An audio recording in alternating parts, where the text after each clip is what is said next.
Hey friends, it's Brian and I'm back in the garage again today doing something kind of new I'm calling Quick Tips.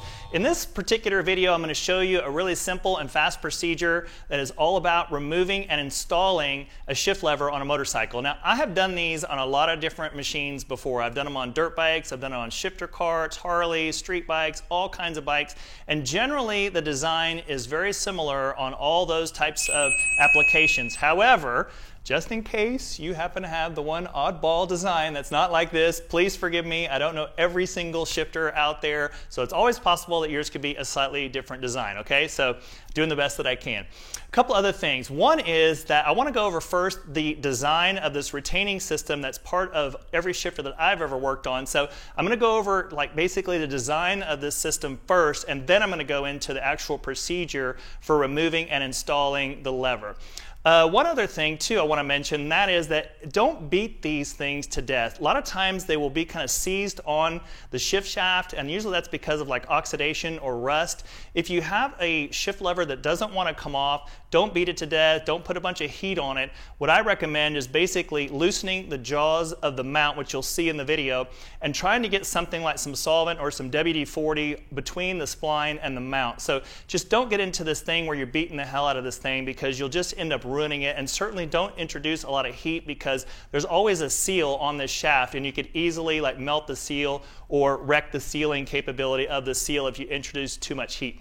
One other thing I was going to tell you too, one other thing is that I shot this entire video using my new iPhone 13. I got to tell you, this thing really blows my mind. I mean, it has absolutely magnificent video quality, and I don't usually do this, but I may use this iPhone for some other videos. So if you like the quality, put it in the comments. I want to hear about it. If you don't like the quality, tell me about that too. I'm really curious about it. I've been really impressed by this thing, and I've used it quite a lot lately for recording little clips and B-roll and things like that. So let me know what you think about it. So this is a really simple job, by the way, so it really shouldn't take you too much time as long as the thing is not seized on the shift shaft. So that's really about it. Let's grab some tools and go to work.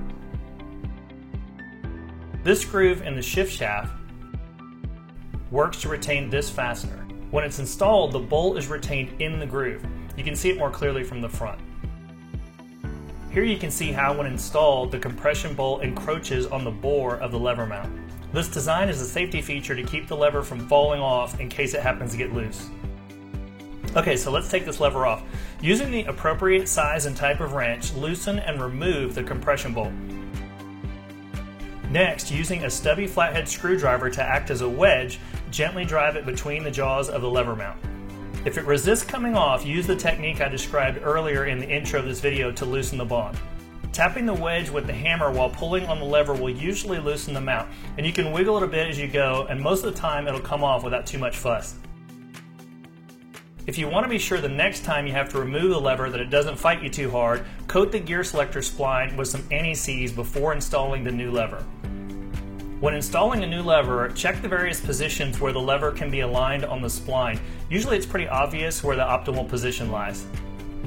Once you find the correct position, installation is basically the reverse of the removal, with the obvious exception that you're driving the lever onto the shaft instead of pulling it off. Use the flathead to spread the jaws of the mount and gently drive the lever onto the shift shaft.